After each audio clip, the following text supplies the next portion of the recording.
¿Qué tal amigos de Salta, Argentina y Latinoamérica? Hoy nuestro tercer episodio, la segunda parte del pensamiento de Belgrano.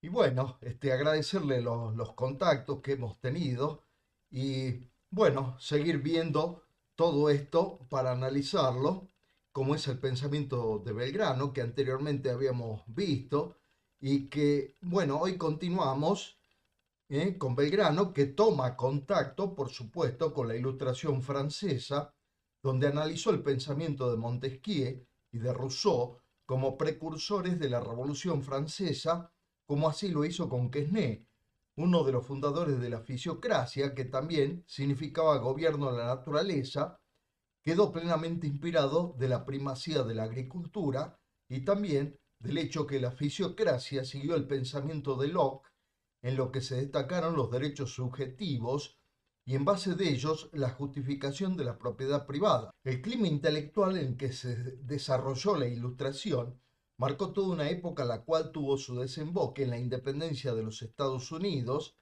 en el año 1776 y en la Revolución Francesa 1789. Con respecto al pensamiento económico de Belgrano, tuvo importantes fuentes provenientes de los fisiócratas franceses, con especial referencia a François Quesnay, que presentó su Table économique en 1758. La fisiocracia que trató el gobierno de la naturaleza, es decir, la importancia fundamental que tuvo la tierra en la riqueza de los pueblos, es un movimiento que se desarrolló exclusivamente en Francia, pero que marcó su impronta en Adam Smith cuando tuvo que viajar a ese país para estudiar sus principios económicos. Bueno, vamos a continuar con la placa siguiente de este PowerPoint. Los fisiócratas formularon sus teorías económicas para implementar medidas razonables en la política económica de una nación. Bueno, no nos olvidemos que antes de la fisiocracia estuvo el mercantilismo, que era lo restrictivo, era el control del comercio exterior. Bueno, ahora la fisiocracia es un movimiento más cercano al liberalismo, por lo tanto se deberían analizar las leyes naturales que gobernaban el funcionamiento de la economía y que aunque estas leyes eran independientes de la voluntad humana, los hombres podían descubrirlas objetivamente, es decir, de una manera concreta, como podían descubrir las leyes de las ciencias naturales, así como está escrito SIC. Lo que más interesaba a los fisiócratas era el proceso macroeconómico del desarrollo. Se dieron cuenta que Francia estaba quedándose rezagada con respecto a Inglaterra en la aplicación de las nuevas técnicas agrícolas. Había zonas asimétricas en Francia en el desarrollo de la agricultura. En el norte se utilizaron técnicas avanzadas respecto del sur, que se lo conoce como el mediodía de Francia, el cual no podía salir de la atrasada agricultura feudal que todavía persistía en esas zonas, y el país se estaba desarrollando de manera desigual. Había grandes bolsones de capitalismo y otras reminiscencias feudales, aunque ya el modo de producción capitalista era el que ya se había dado a partir de 16, como había sostenido en algún momento Carlos Marx. Para ello, la fuente principal de la riqueza se encontraba afincada en la agricultura, es decir, en la naturaleza. La producción de un país se centraba en las tareas agrícolas. Sin embargo, lo producido por los campos era a veces insuficiente para dar de comer a toda la población. La fisiocracia fue un sistema económico que tuvo un peso decisivo en la economía de Francia durante mediados del siglo XVIII. Los seguidores de Quesnay, denominados fisiócratas, fundamentaron que toda la riqueza estaba basada en los productos derivados de la tierra y que la agricultura sería la fuente para evitar el desempleo y las hambrunas permanentes que azotaban a la población frecuentemente hasta el grado de inanición, es decir, hasta el grado en que el pueblo se moría de hambre. Eso es lo que significa este término. Bueno, vamos a continuar. El Estado intervencionista mercantilista, es decir, que era el Estado anterior a la fisiocracia, había generado un proteccionismo exacerbado en ese periodo histórico. Por eso la doctrina fisiocrática consideró que lo más importante era el libre comercio o el libre cambio, en un Estado que desregulaba su participación en la economía, en donde conceptualmente se pretendió eliminar las barreras aduaneras y las aduanas interiores a través de lo que se denominó laissez-faire, laissez-passer, cuyo significado era dejar hacer, dejar pasar. La agricultura desde la revolución neolítica se había convertido en la principal actividad económica de la humanidad, es decir, luego de la etapa del Paleolítico, lo cual sirvió como incentivo para el desarrollo del comercio y la realización de otras actividades económicas, tales como la industria y el intercambio de materias primas y manufacturas a nivel internacional. El circuito económico de los fisiócratas se reflejó en las actividades de los terratenientes, que era la clase más importante por antonomasia en esos momentos en ese sistema como clase propietaria de las tierras, por lo tanto, era la clase productora que trabajaba los campos y producía el excedente agrícola y el sector consumidor, denominado la clase estéril, en donde estaban los comerciantes, artesanos y las profesiones liberales. De acuerdo con este análisis, podemos afirmar que la industria en Francia tuvo un desarrollo de menor cuantía que la agricultura y el comercio. Sin embargo, en el siglo XVIII tuvo un crecimiento sostenido basado en el trabajo artesanal. También el trabajo a domicilio tuvo un importante desempeño cuyas características mostraban a los agricultores trabajando en su tiempo libre para las guildas de mercaderes, quienes les proporcionaban las materias primas para la elaboración de las manufacturas. En esta placa vemos y hacemos referencia a Locke, que es un filósofo inglés. Con referencia a Locke, Belgrano tomó para su observo personal los conceptos del derecho a la libertad, el derecho a la seguridad y la resistencia a la opresión, propios del liberalismo naciente en su lucha contra el absolutismo, tanto de derecho divino como el de derecho contractual. El concepto de razón que tomó Belgrano no está relacionado tanto de Descartes como de Locke. Para Descartes la razón es una fuerza única y omnipotente que es igual en todos los hombres y que todos la tienen en la misma medida. Por lo tanto, uno no se puede equivocar si se aplica su método en todas las esferas del conocimiento. En cambio, para Locke, la misma no es infalible y omnipotente por lo limitado que son las ideas y por la falta de comprobación de las mismas, en muchos de los casos, además por el carácter inacabado del lenguaje, que la razón lo necesita. De esta manera niega que la misma produce el material y los principios de la cual ella se nutre. En esta placa, en este aspecto sostuvo que nada puede hacer la razón, esta poderosa facultad de argumentar, si antes no se ha supuesto o concedido algo. La razón hace uso de los principios del saber para construir algo mayor y más elevado, pero no pone estos principios. La razón no pone el fundamento, si bien con frecuencia erige una construcción majestuosa y eleva hasta el cielo las cimas del saber. Esto lo encontramos en el ensayo de la Ley of Nature, Essay of Law of Nature 2. Al no ser creadora ni omnipotente, la misma debe tener en cuenta el plano empírico, que es el plano de la experiencia de los objetos materiales.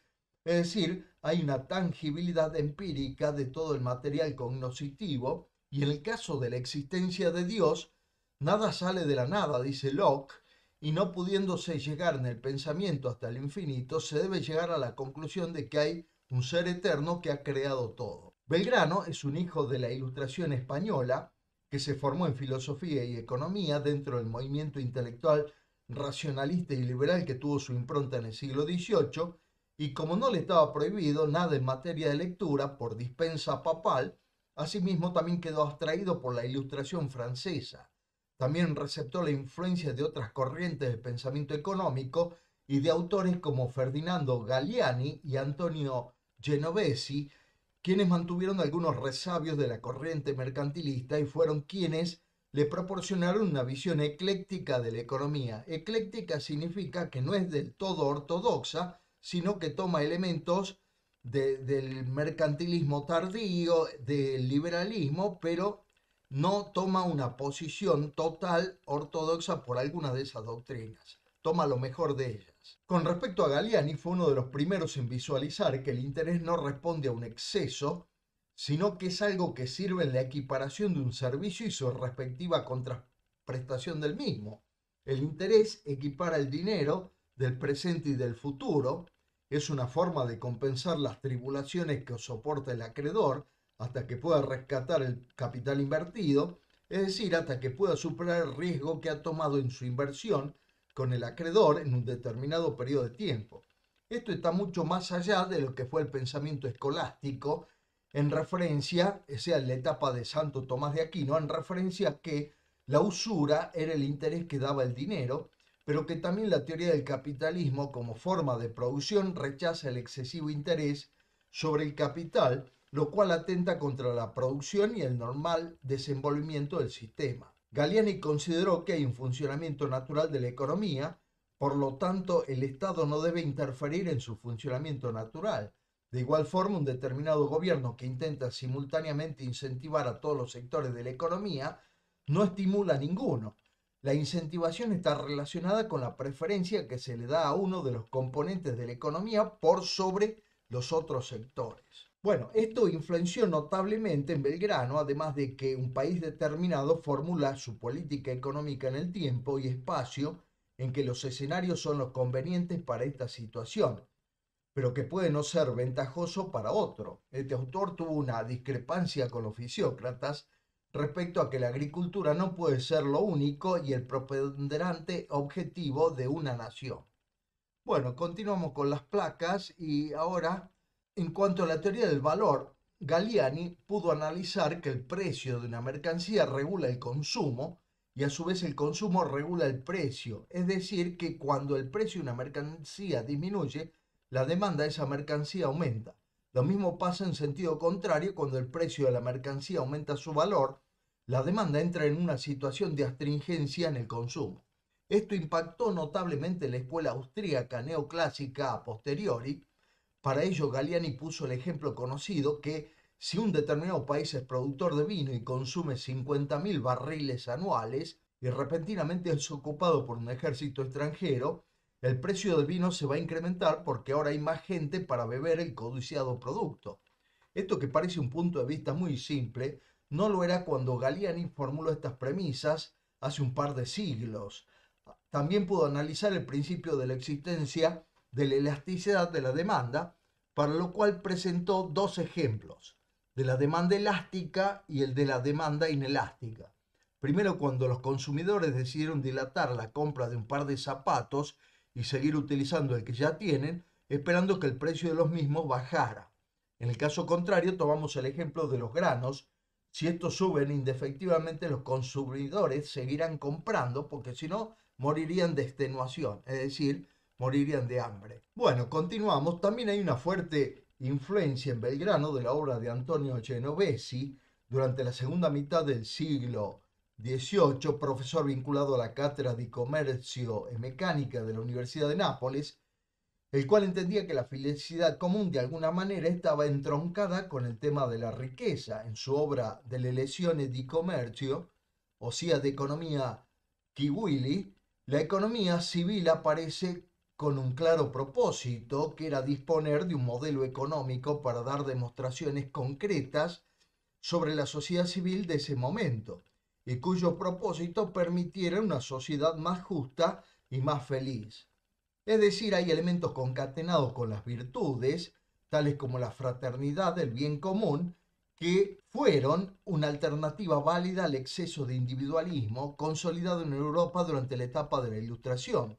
Genovesi sostuvo que los humanos son seres limitados, por sí mismos insuficientes y desvalidos ante el mundo, que necesitamos de las demás personas para poder subsistir y alcanzar sus metas. En este aspecto, Genovesi dice, por lo tanto, se mostró relevante la actividad económica y la ciencia de la economía civil, que por medio de un mercado civil y civilizador con un adecuado funcionamiento pudiera ofrecer la posibilidad de una sociedad más justa que establezca el bien común. Todavía, ellos que están en el mercantilismo avanzado, todavía no han llegado al liberalismo, ven que hay posibilidad de una sociedad más justa. En este sentido, el comercio, a través de los espacios adecuados, puede ofrecer las condiciones suficientes para que las personas puedan satisfacer sus necesidades y que puedan desarrollarse en plenitud. Esta situación obliga a la sociedad y a la nación a promover la paz y libertad entre las personas. Desde otra condición sería inducir a una economía basada en el egoísmo personal, que necesariamente recae en los vicios y menosprecia las virtudes. Para Genovesi, es lícito comerciar en la economía civil siempre y cuando esa actividad interactúe en bien de la comunidad. Es decir, debe haber un marco regulativo que permita orientarse toda la actividad económica hacia el bien común. Esto es un término que con el liberalismo se acaba, pero que en el mercantilismo tardío todavía existe, bien común, y después, bueno, retornará con otras doctrinas más adelante, que la misma pueda justificarse y legitimarse moralmente. La reciprocidad forma parte del bien común. Ya habíamos visto la influencia que tuvo la fisiocracia en Belgrano, pero en su pensamiento económico hay una secuencia dialéctica conformada por una tríada indisoluble entre la agricultura, la industria y el comercio, que está relacionado fundamentalmente con el proceso económico de extracción, elaboración e intercambio del producto. Sostuvo que la articulación de los tres ejes universales que tienen casi todos en el mundo es donde se generaba la riqueza y la felicidad de los pueblos o de los países. Esta interrelación produce un movimiento armónico entre las fuentes de la riqueza. La riqueza no viene solo del comercio, como creía la burguesía del puerto de Buenos Aires, sino que sus orígenes se encuentran en el laboreo de la tierra.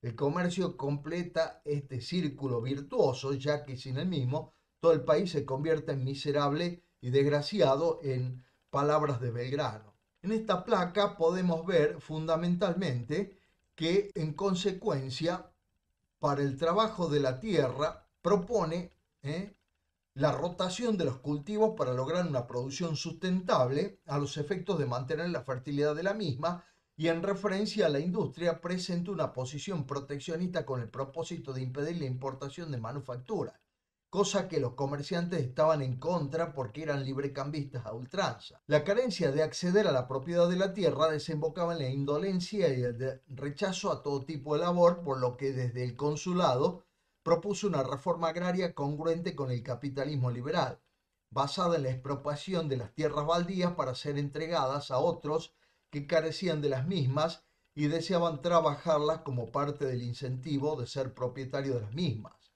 Pero el poder real se opuso a este ideario de Belgrano, que veía también que el gaucho podía llegar a ser el productor consumidor y no que él mismo se dejara llevar por una vida nómade, depredando el ganado para aprovechar solo su carne y cueros y cortar la yugular del vacuno cuando tuviera sed, para luego beber con fruición el chorro escarlata en las inmensidades de la pampa, según palabras del historiador Jorge Abelardo Ramos. Bueno, Belgrano no es que se oponga totalmente al libre comercio. Todos los productos que no se fabriquen en el país pueden ser importados libremente, pero si existe alguna industria, esta habrá que protegerla, dice Belgrano. Bueno, en esta próxima placa vemos que dentro de su posición ecléctica en materia de economía, Belgrano se interiorizó por la teoría liberal de Adam Smith, en la cual quedó convencido que había un proceso continuo de crecimiento por el cual y mediante la división del trabajo se ponía en marcha el crecimiento económico.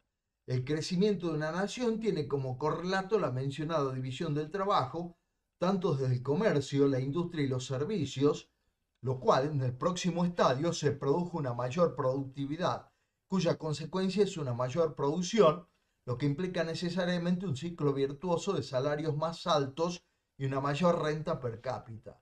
Esto necesariamente produjo niveles más altos de consumo anual y una mayor riqueza de una nación, lo que determinó una mayor acumulación también del capital. Así sucesivamente se completó y dio comienzo a un nuevo ciclo económico que ya lo presentamos ahora ya graficado a través de este esquema que hicimos.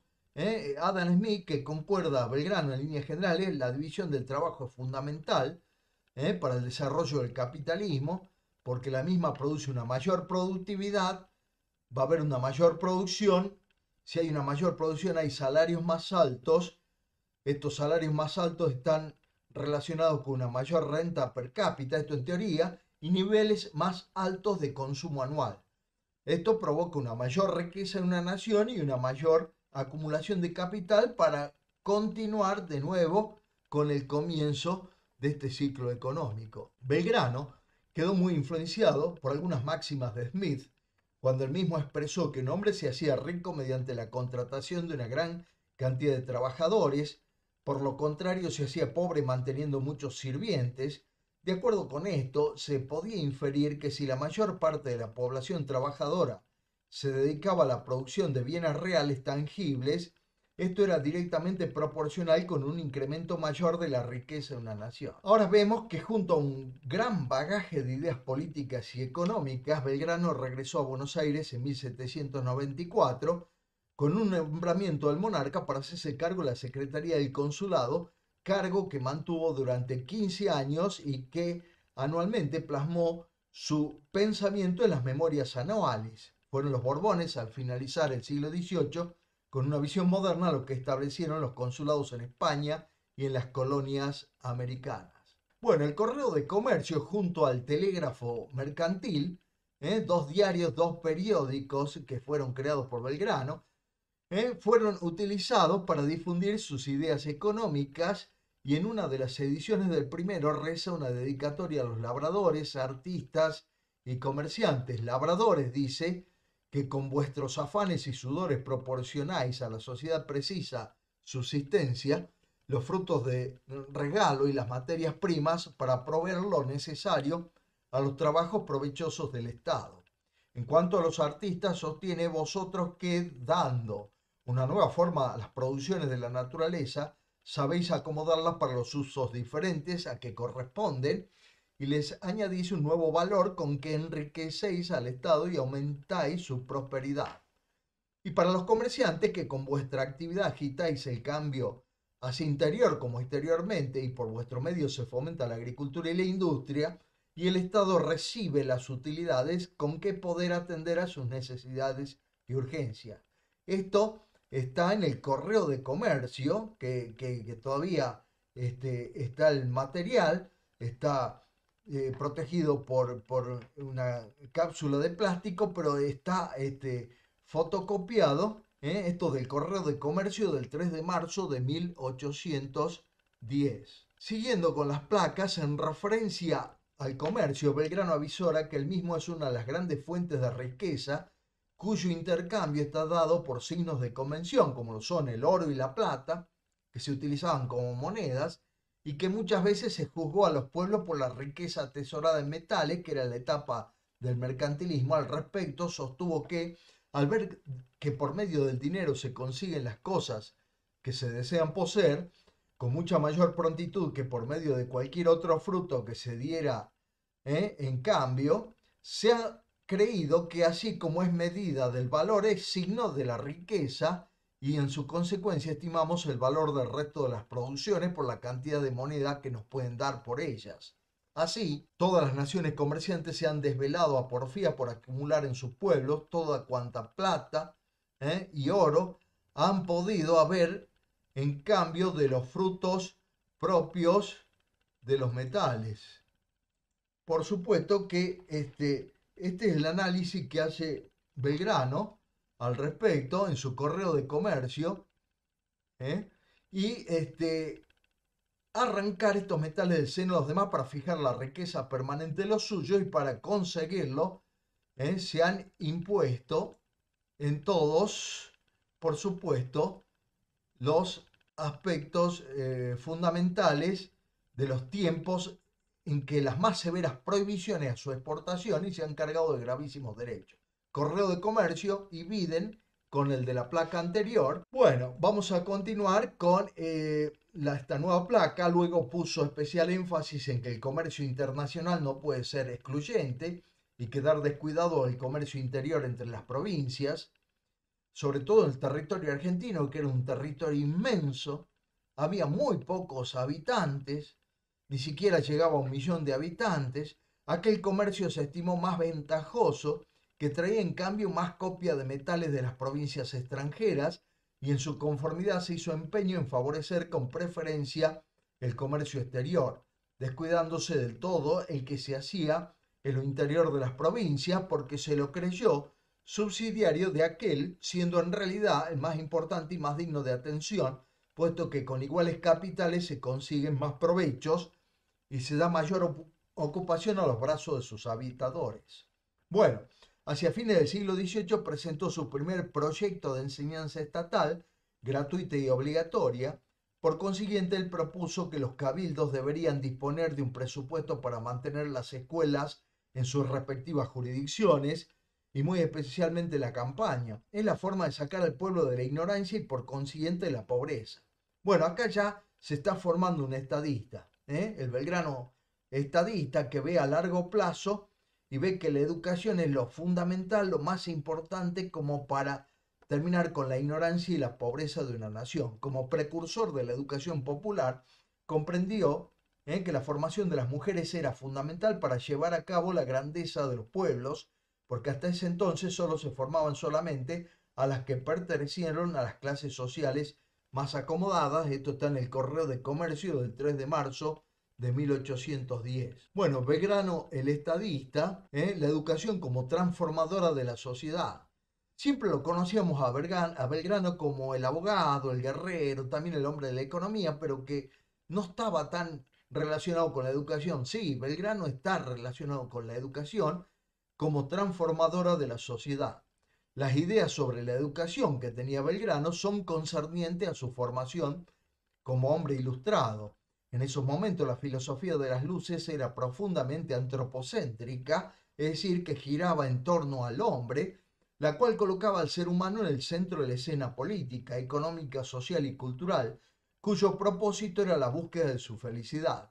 Pero no se trataba solamente de educar a las élites, lo cual representaba una minoría con una educación privilegiada, sino llevar a cabo un ideal ético que precisara dar un carácter popular a la educación de las provincias de Río de la Plata, donde se articulara la formación para el trabajo y el mundo productivo. Sin la educación popular no podía existir vinculación posible con el progreso de la nación, por consiguiente la misma debería ser pública, gratuita y obligatoria, tanto para hombres como para las mujeres, adelantándose con sus ideas por más de 50 años al proyecto que llevará a cabo la generación del 80. Belgrano escribió en el Correo de Comercio diferentes artículos que trataron sobre el tema de la educación, su importancia para la vida de los pueblos, con precisas indicaciones para las escuelas elementales, la educación de las mujeres y los planes de estudio respectivos. Entre los resultados iniciales que pudo plasmar durante su estadía en el consulado estaban las nuevas instituciones relacionadas con las matemáticas, el dibujo y la navegación. No solo estuvo ocupado por la inmediatez, sino también preocupado por la larga duración histórica, propio de la visión estratégica de un estadista, por cuanto fue el responsable, como lo fuera Campomanes para España, del primer proyecto político de educación gratuita y obligatoria de la incipiente nación argentina, como instrumento determinante de la formación y la dignidad de las personas. En esta placa vemos que para Belgrano, lo peor que le pudiera pasar a un ser humano era quedar sumido en la ignorancia, y en este aspecto el Estado debía tener el contralor de la tarea educativa y fundar escuelas era su obligación primordial, además de implementar en las mismas la educación gratuita, y según sus palabras esto implicaba sembrar en las almas. También en estos establecimientos, a la par de la educación, se les inculcaría a los alumnos el amor al trabajo como acción imprescindible para prevenir la holgazanería, que es el origen de la disolución de las costumbres. Esta forma de doctrina cívica que Belgrano pretendía transmitir a sus conciudadanos estaba vinculado estrechamente a un programa educacional. Dejó una profunda impronta en las escuelas fundadas por él y de cómo se llevaría a la práctica la educación elemental. Sobre todo el triunfo en la batalla de Salta, cuando se le da una suma muy importante premiando ese triunfo, bueno, las destinará a escuelas en lo que había sido la ex intendencia de Salta del Tucumán. En todas estas instituciones tenía que enseñarse a leer y escribir, como así también el cálculo elemental, la instrucción en la doctrina cristiana, los principios sobre los derechos y obligaciones del hombre en sociedad y del gobierno que la administra.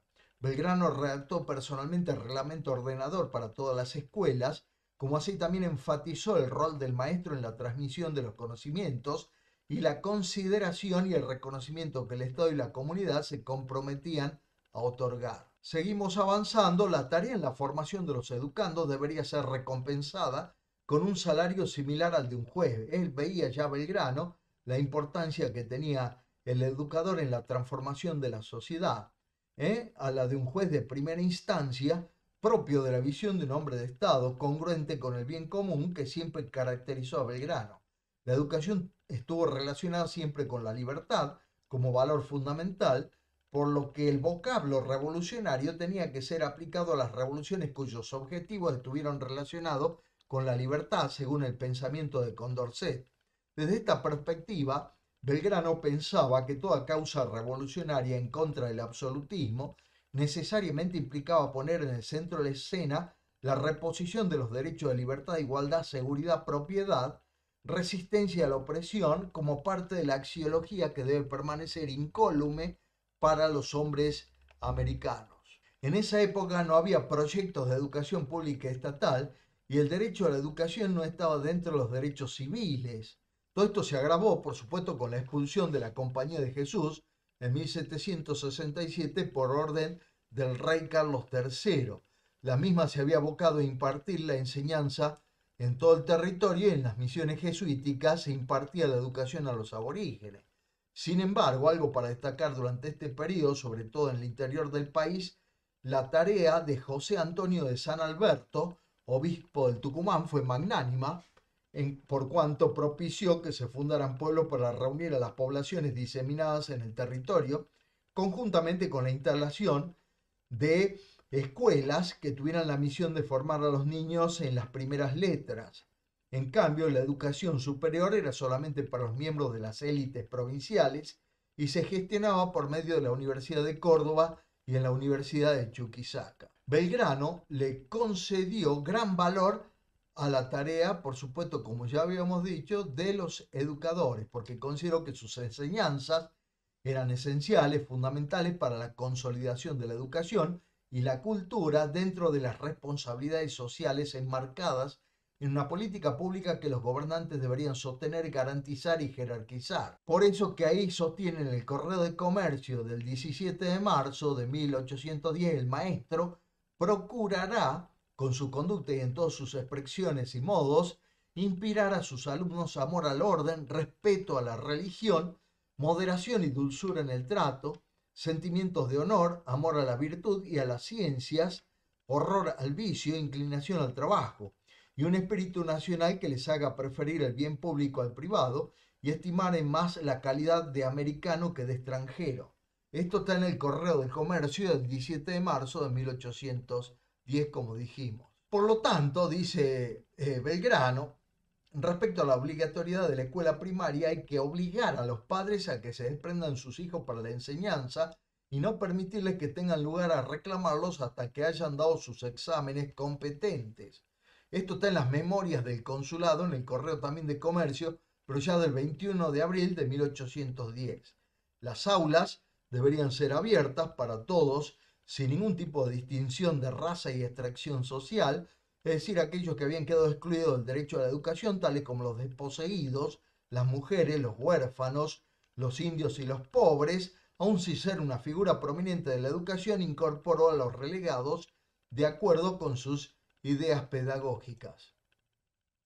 En 1801, Belgrano se pronunció a favor de la educación de las mujeres, no solo las que pertenecían a las de la élite, es decir, las que estaban en la cúspide de la pirámide social, sino a las mujeres más desposeídas a través de propuestas concretas, a través de las escuelas de artes y oficios. La proclama se hizo desde el consulado y también desde el telégrafo mercantil. La educación para todos lleva a que las sociedades fueran menos desiguales. Caso contrario, esto atentaría gravemente contra la libertad de las personas, porque se consideró que la ignorancia es la madre de todas las desgracias en la sociedad moderna. Por consiguiente, se intentó dejar atrás el privilegio y las prerrogativas de las clases más acomodadas. Estos fueron los cimientos que se completaron con la ley 1420, que será la ley de la generación del 80, de educación gratuita, universal, laica y obligatoria del proyecto de la generación del 80. Es decir, que estamos hablando prácticamente 70 años después. Luego, con el advenimiento de la reforma universitaria de 1918 y los avances de inclusión posteriores que llevaron al fortalecimiento del sistema educativo nacional. Bueno, Belgrano buscó que los artistas, comerciantes y labradores pudieran alcanzar los rudimentos de la enseñanza práctica, la cual difería notablemente su enseñanza con respecto a la cultura letrada. En este sentido, la práctica era fundamental según los casos que la experiencia mostrara, como fue lo de la Escuela de Agricultura, donde los principiantes labradores aprendieron las diferentes calidades de tierra y sus posibilidades para obtener cada uno de los productos del campo. Se enseñaba el manejo del arado, la siembra y la aplicación de los abonos en forma racional, también la aplicación de sangrías a los terrenos pantanosos, como así de esta manera conocer la cantidad de simientes convenientes para una determinada tierra. De esta forma se racionalizó el tiempo y el manejo de la siembra para evitar los riesgos de las pérdidas de granos y otros cultivos, como así también se estudió el control y manejo de las plagas y cómo se deberían mantener los graneros, silos y galpones. Pero la incongruencia entre el trabajo intelectual y el manual se acentuó en el sistema capitalista, sobre todo en España.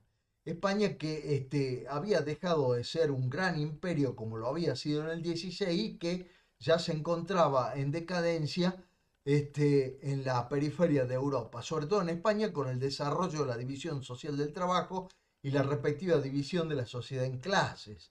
La aristocracia española siempre observó muy despectivamente al trabajo manual, a diferencia de otras naciones como Inglaterra y Holanda. La nobleza española estuvo siempre relacionada con el ocio o las actividades indolentes, es decir, con la vagancia, sobre todo cuando disminuyó la importancia de la caballería frente a la invención de la pólvora.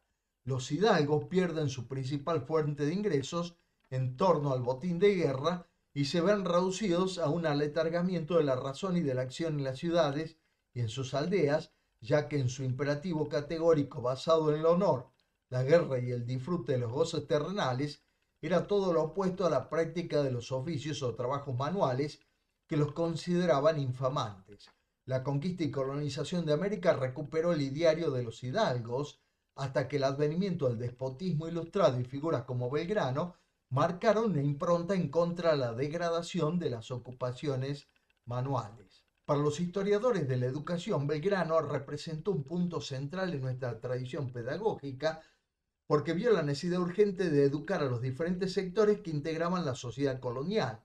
A través de la educación se combatían la miseria y la sociedad, y en este sentido llamó a la inclusión de los pardos y los mulatos en las escuadras de primeras letras, su paso por Europa, la modernización de España por los Borbones y su lectura de libros sobre la ilustración española y francesa fueron la base para una nueva impronta de su pensamiento que fue mucho más allá de su formación inicial en la escolástica y la fuerte influencia absolutista de la Universidad de Salamanca. Bueno, en este aspecto su religiosidad nunca fue menoscabada por su pensamiento ecléctico, aunque fuera una constante que en gran parte del continente europeo se pusiera de manifiesto el endiosamiento a la suprema razón y el culto al ser supremo, que en Francia fundamentalmente fuera consagrada por la revolución jacobina, es decir, una nueva religión de corte ateo donde el nihilismo atacó las bases del cristianismo católico. También la masonería y su liberalismo ultranza atacaron al catolicismo. Habían entendido que el mismo era una rémora para su época, pero muchos de sus miembros siguieron practicando la religión cristiana, ya sea desde el protestantismo, el anglicanismo o el catolicismo propiamente dicho. La formación de los artesanos, esto es algo fundamental. La influencia de Campomanes, ministro de Carlos III en España, estuvo presente en los escritos de Belgrano cuando éste llevó a cabo una fuerte revalorización del trabajo manual en el Río de la Plata. Para ello presentó nuevas estrategias para mejorar la educación de los aprendices en artes y oficios. Para Belgrano todo trabajo productivo deberá desarrollarse a través de una transformación en la educación y con el tiempo empezará a darle mucha importancia a la industria, por lo cual el principio de concurrencia fue parte de su análisis, en el que esbozaba una analogía entre el papel del Estado en el consumo externo y el rol de los artesanos en el consumo interno. Los dos sectores tenían que lograr la preferencia de los consumidores para poder posicionar sus productos. Por lo tanto, todo legislador debería favorecer con sus leyes el principio de concurrencia, anteponiéndose a cualquier interés subjetivo que fuera más allá del interés común de ambas partes. En esta próxima placa, la formación del artesano por parte del Estado iba más allá de lo individual para transformarse en una cuestión de desarrollo productivo inmanente a la futura nación. La educación hecha por los viejos maestros en sus respectivos gremios sería reemplazada por el Estado, ya que el mismo no puede ser indiferente a la llegada de extranjeros que se radican en el país instalando sus talleres, acumularan sus ganancias y luego retornan a sus lugares de origen sin dejar sus enseñanzas a los aprendices. Cada artesano debería enseñar el arte y oficio que ejercen, en lo cual Belgrano aclaraba no es una imposición violenta ni perjudicial, sino que se trata de una contribución que hacen los maestros a la sociedad por los beneficios que recibieron de esta.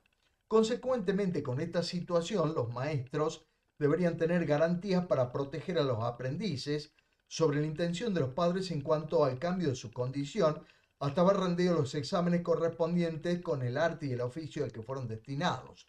Para el secretario del consulado, los padres tendrían un rol activo en la observancia de los tratos de los maestros con sus aprendices, poniendo en conocimiento a la justicia cuando se cometieran arbitrariedades contra los muchachos. Bueno, esta sería la mejor opción para evitar que los gremios se hicieran fuertes, como había sido en la época del mercantilismo, controlaran la producción e impusieran precios muy altos por la monopolización de sus productos. Esto tenía un importante significado con respecto a la libertad de los individuos y su relación con las obligaciones sociales, propio del pensamiento liberal que comenzó a imperar en la época. Fue una forma para dejar atrás el rechazo por las actividades manuales y la indolencia de muchos. Belgrano otorgó gran importancia a las industrias nativas, por lo que son evidentes sus inclinaciones por un modelo nacional productivo en contra de las inclinaciones preferenciales de los sectores privilegiados que siempre buscaron un país para pocos.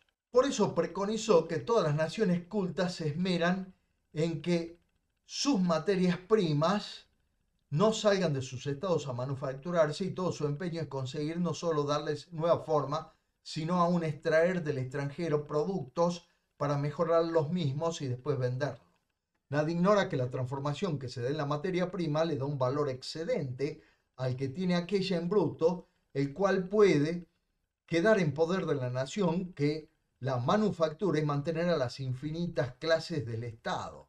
Lo que no se considera si no contentamos con vender, cambiar o permutar las materias primeras por las manufacturas. Bueno, esto está en el Acápite Industria del Correo de Comercio el 17 de marzo de 1810. Bueno, hasta aquí llegamos hoy, estimados seguidores. La próxima presentación será la semana que viene y en donde seguiremos analizando, en este caso, el pensamiento de autores latinoamericanos. Muchísimas gracias por su atención y un abrazo fraternal a todos mis seguidores y amigos de Latinoamérica. Gracias.